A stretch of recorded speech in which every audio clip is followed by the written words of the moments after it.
Depuis la nuit des temps, ils fascinent les civilisations qui les observent. Beaucoup d'entre elles, ne trouvant d'explication aux manifestations lumineuses et sonores, y voyaient la présence d'une divinité. Si aujourd'hui, ils ont livré quelque peu leurs secrets, de nombreux mécanismes physiques engendrés par les rois des nuages demeurent cependant encore bien mystérieux.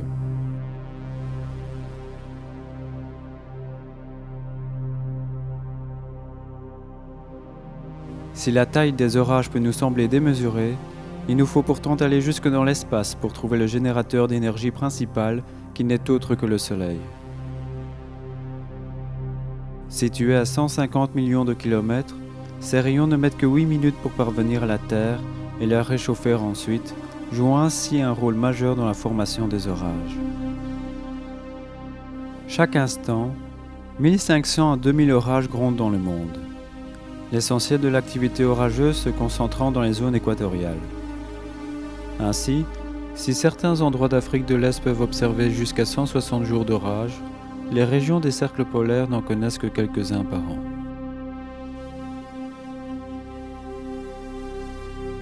Dans les zones tempérées, les orages agissent essentiellement durant le printemps et l'été, d'où l'habitude de parler de saison des orages dans ces latitudes.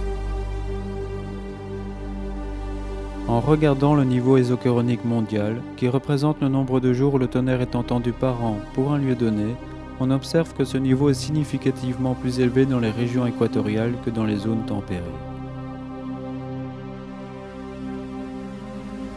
Cependant, c'est dans ces contrées que l'on rencontre les orages les plus intenses, la cause provenant directement du conflit des masses d'air tropicales et polaires.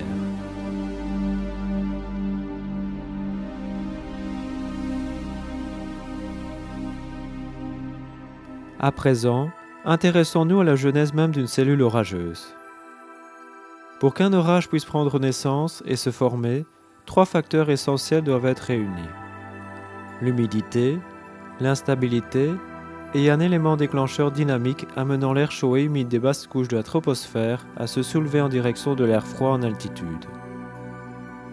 Ceci pouvant par exemple être matérialisé par une convergence des vents de surface en une région donnée.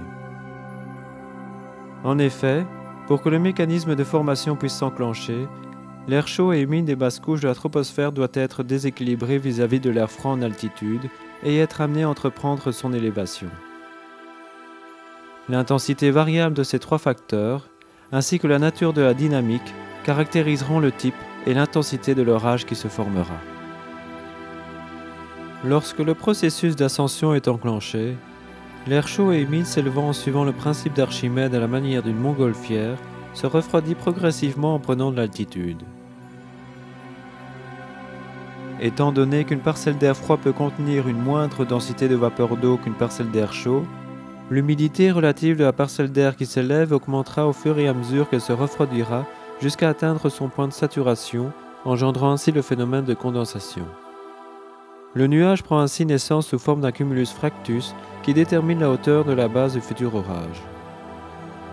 Malgré le refroidissement avec l'altitude, la parcelle d'air chaud reste toujours plus chaude que son environnement dans des conditions idéales et continue son ascension d'autant plus que le phénomène de condensation, dégageant de la chaleur, permet à cette même parcelle de se refroidir 2 fois moins vite que si elle était non saturée. Dès lors, le nuage au stade de cumulus fractus acédiforme évolue vers le stade de cumulus humilis et commence à obtenir une forme plus aboutie. Ce cumulus est d'ailleurs le parfait représentant du nuage de beau temps, souvent rencontré lors des chaudes journées d'été anticycloniques. En s'épaississant, le nuage ne tarde pas à atteindre le stade de cumulus mediocris, nuage possédant des attraits déjà plus imposants.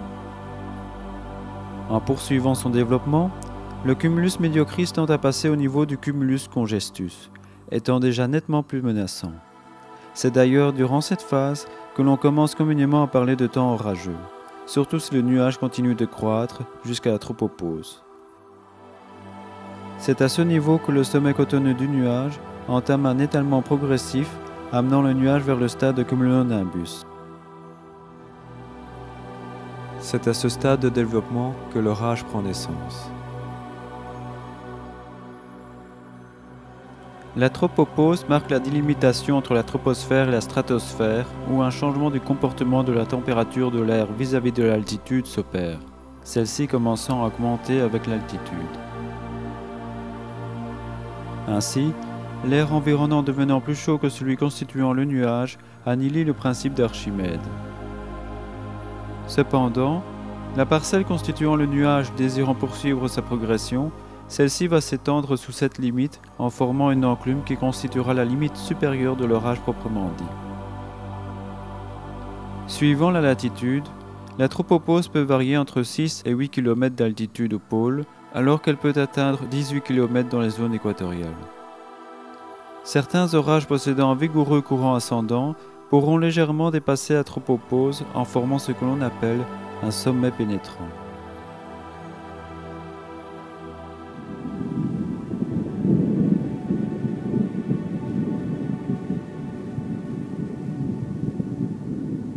En général, les premiers grondements du tonnerre se font entendre dès ce dernier stade acquis et déterminent dès lors le stade orageux.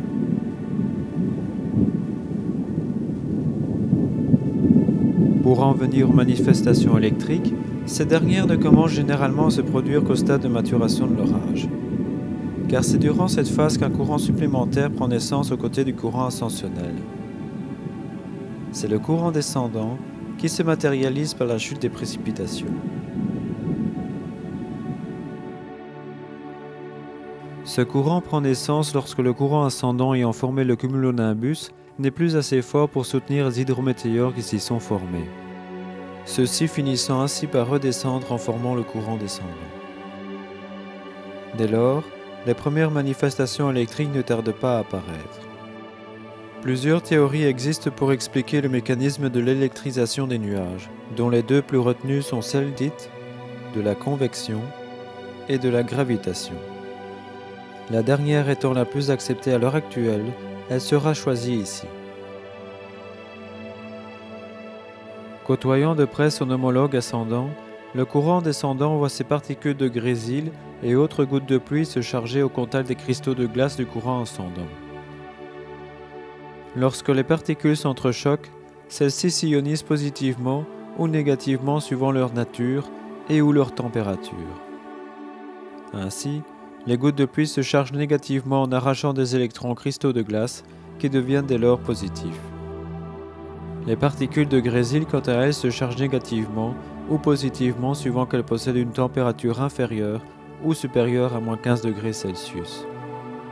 Ce faisant, l'orage possède au final une structure tripolaire, avec les ions positifs au sommet, les ions négatifs vers le centre et une poche d'ions positifs vers la base. Cette dernière étant la résultante de l'ionisation positive des particules de grésil. Le sol, habituellement négatif vis-à-vis de l'ionosphère, deviendra positif au passage de l'orage, par réaction à la couche négative du cumulonimbus. L'activité électrique du nuage commencera généralement en son sein par des décharges intranuageuses, responsables des premiers grondements, trahissant la maturation de l'orage. Ces décharges, se déclenchant avec une différence de potentiel assez faible, le courant électrique passant à travers ces éclairs est peu intense et la surchauffe de l'air environnant par le passage du courant ne permet pas la création de coups de tonnerre aboutis. D'où les faibles manifestations lumineuses et auditives qu'engendrent ces éclairs intranuageux. Celles-ci n'étant généralement pas ou peu visibles de jour. Par contre, il en est tout autrement en ce qui concerne les éclairs nuages seuls, appelés communément coups de foudre.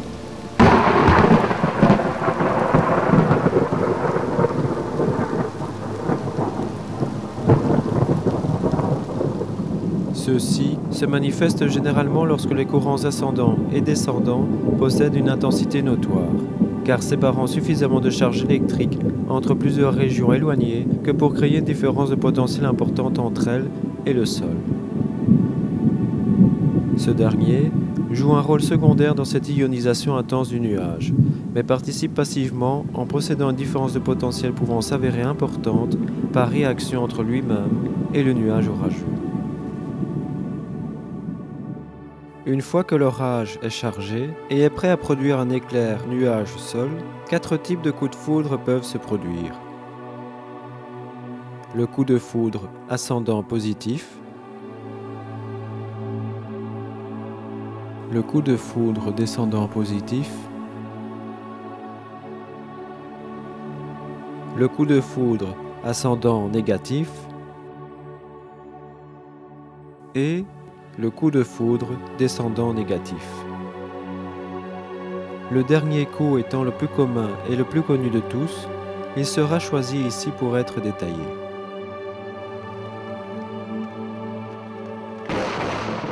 Un coup de foudre descendant négatif, aussi rapide soit-il, passe par plusieurs étapes bien distinctes avant de pouvoir se matérialiser.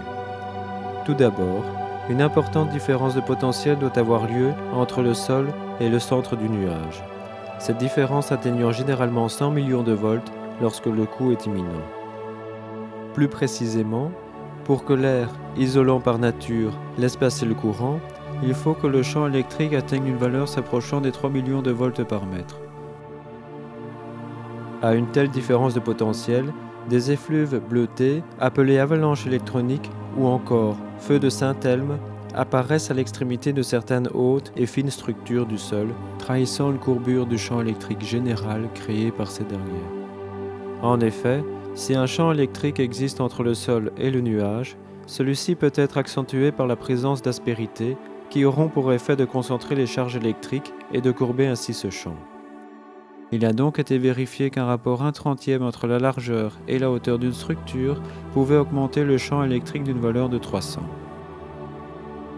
Ainsi, si on a un champ électrique de 10 000 volts par mètre au sol, il est plus que probable que celui-ci atteigne 3 millions de volts par mètre au niveau de la pointe d'une antenne faisant 300 mètres de haut pour 10 mètres de diamètre. D'où le fait qu'il est important de ne jamais s'abriter sous un arbre isolé, ce dernier jouant le rôle d'aspérité. Lorsque le champ électrique est suffisamment intense, une avalanche électronique comme cité précédemment va se produire dans le nuage et au bout de l'aspérité de l'antenne. Quand l'isolation de l'air finit par céder, un cheminement d'électrons peu visible va descendre du nuage en zigzagant vers le sol. Ce cheminement appelé traceur descendant négatif va continuer aléatoirement sa route jusqu'à plus ou moins 100 mètres d'altitude.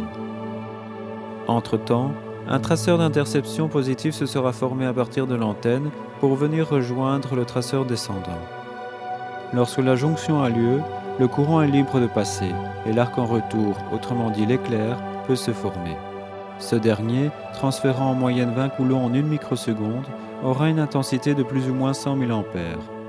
La chaleur dégagée par le passage d'une telle intensité électrique cause la création du plasma lumineux et d'une brusque dilatation de l'air. Le coup de foudre et le tonnerre agissent.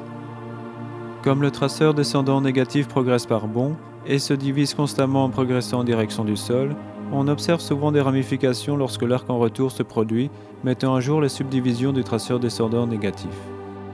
Cette particularité n'appartient qu'aux coups de foudre négatifs. Les coups de foudre positifs, généralement bien plus puissants, étant linéaires et ne présentant que peu ou pas de ramifications. Enfin, en dehors des orages, on observe un champ électrique entre l'ionosphère et le sol dont la valeur se situe aux environs des 100 volts par mètre au niveau de la surface. Ce champ crée un courant appelé courant de beau temps et agit partout entre la Terre et l'ionosphère, là où il n'y a pas d'orage. Équivalent à 1500 ampères, ce circuit global nous garantit une protection contre les rayons cosmiques par une ionisation continuelle de l'ionosphère. Les orages jouent un rôle majeur dans ce circuit en injectant chacun un courant de 0,5 à 1 ampère dans ce circuit par la perte d'ions positifs en direction de l'ionosphère. Étant donné que 1000 à 2000 orages sévissent en même temps dans le monde à chaque instant, le circuit est maintenu. Sans ce circuit global, nous serions soumis au bombardement continuel des rayons cosmiques qui se révéleraient destructeurs vis-à-vis des êtres vivants. Avant d'aller plus loin, nous évoquerons la présence de perturbations électromagnétiques lors de la présence d'éclairs à plus ou moins grande distance, selon l'intensité de ceux-ci et la sensibilité du dispositif soumis à ces perturbations.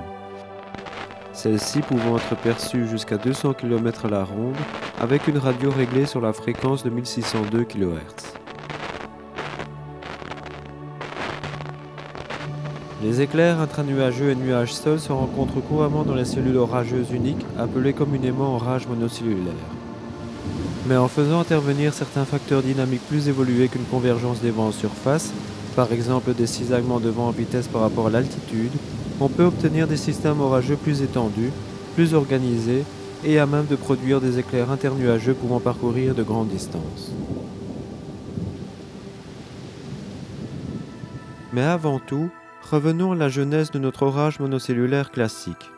Une fois le stade de maturation atteint, les précipitations, qu'elles soient de pluie, de grésil ou de grêle, finiront petit à petit par obstruer le courant ascendant ayant donné naissance au cumulonimbus, coupant dès lors l'alimentation en air chaud de l'orage. Lorsque le courant descendant annihilie le courant ascendant, l'activité électrique s'interrompt progressivement et l'orage, privé de son énergie, entre dans sa phase de dissipation. Celle-ci se matérialisant par une disparition progressive de sa base et une extension de son enclume qui ne tardera pas à se déchirer pour former des cirrus. En général, un orage de ce type vit rarement plus d'une demi-heure, voire une heure. Lorsque des facteurs dynamiques interviennent dans l'air par la présence de cisaillements des vents en vitesse et ou en direction, cela en fonction de l'altitude, un orage monocellulaire peut être amené à évoluer en un orage multicellulaire, voire supercellulaire.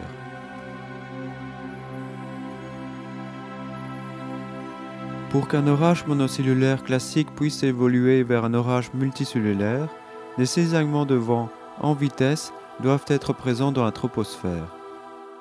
D'une manière simplifiée, les vents de même direction mais de vitesse inégale en fonction de l'altitude vont incliner le courant ascendant du futur orage, ce qui permettra à celui-ci de ne pas créer une chute de son courant descendant directement dans la colonne d'air ascendante qui lui a donné naissance, mais à une distance plus éloignée de celle-ci.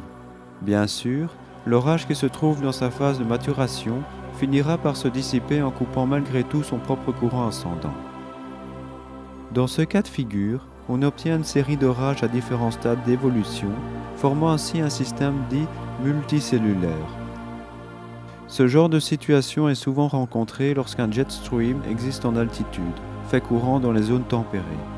On peut ainsi, le long d'une ligne de convergence des vents, y observer pendant de longues heures des orages qui naissent et qui se dissipent côte à côte sans que le courant ascendant, se situant au niveau de la ligne de convergence, ne soit altéré par une éventuelle chute d'un courant descendant d'air froid. Par ailleurs, la chute des précipitations des uns peut provoquer un rechassement de l'air chaud des basses couches vers le haut, permettant la naissance ou l'entretien d'autres cellules orageuses. Suivant certains facteurs dynamiques supplémentaires, les orages multicellulaires peuvent provoquer une intense précipitation sous forme de pluie ou de grêle, tout en apportant de fortes rafales de vent caractérisant ce que l'on appelle plus communément les lignes de grain. Au niveau électrique, c'est dans cette configuration que l'on retrouve davantage d'éclairs internuageux, ces derniers trouvant leur développement maximum dans les systèmes et complexes convectifs de méso-échelle, ceux-ci étant une forme étendue d'orage multicellulaire.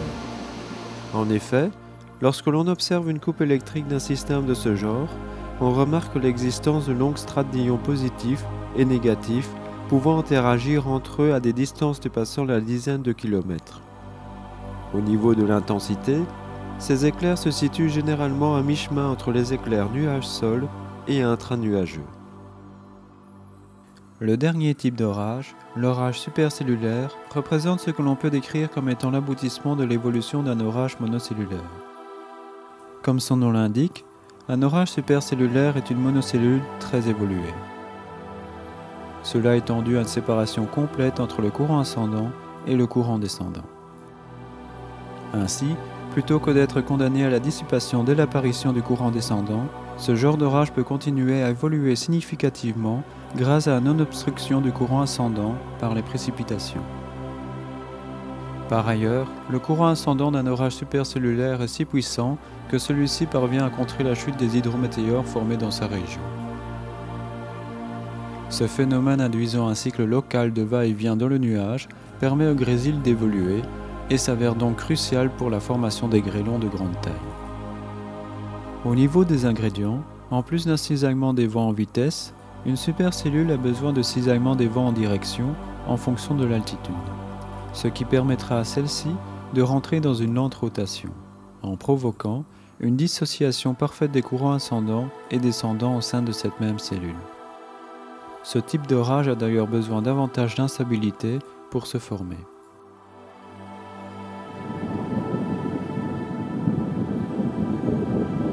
La cellule ne rencontrant pas d'obstacle pour continuer son évolution, c'est dans ce type d'orage que l'on rencontre les éléments les plus extrêmes en météorologie, autant au niveau de l'activité qu'au niveau de la structure nuageuse elle-même. Ainsi, la base du nuage située au niveau du courant ascendant évolue en nuage mûr, ce dernier ayant souvent une base surbaissée appelée jupe, tandis que l'enclume au sommet devient très épaisse tout en faisant apparaître des mammatus. Le cumulonimbus lui-même s'élargit davantage pour avoisiner les 40 à 60 km de large en moyenne. Un tel orage possède entre autres une durée de vie pouvant aller jusqu'à 6 heures et un courant ascendant dont la vitesse peut dépasser 140 km/h. Par conséquent, il est régulier d'y voir des grêlons atteignant la dizaine de centimètres, de très fortes pluies, ainsi que des rafales de vent destructrices. L'apothéose est sans aucun doute constituée par l'apparition des phénomènes tourbillonnaires, les tornades. Tous ces éléments sont régis par des phénomènes complexes faisant intervenir de nombreux paramètres atmosphériques.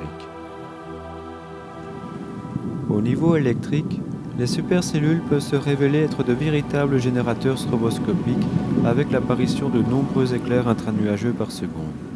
Par contre, comme tout orage, les éclairs de type internuageux et nuage-sol sont moins nombreux que les premiers. Tout comme les orages multicellulaires, les orages supercellulaires peuvent être classés en plusieurs catégories, cela se faisant suivant leur activité pluviométrique ou leur hauteur. On trouve ainsi les supercellules LT, les supercellules classiques, les supercellules HP et les supercellules LP.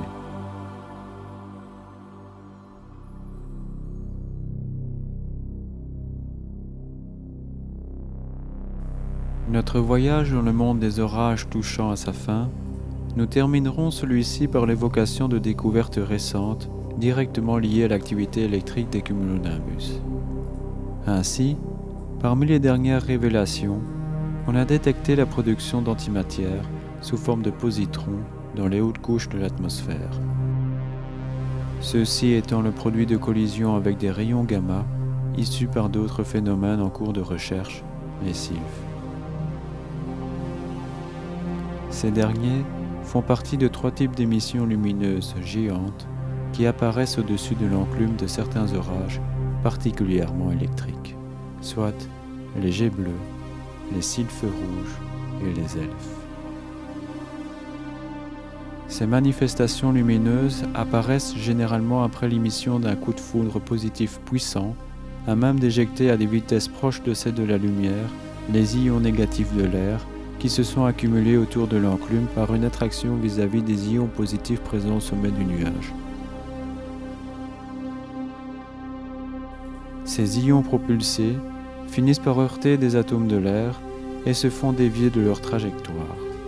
Ce choc brutal provoque chez les atomes impactés une réémission de l'énergie reçue sous forme de rayons gamma, à même de créer les sylphes rouges jusqu'au moment où les rayons gamma eux-mêmes entrent en collision avec de nouveaux atomes de l'atmosphère.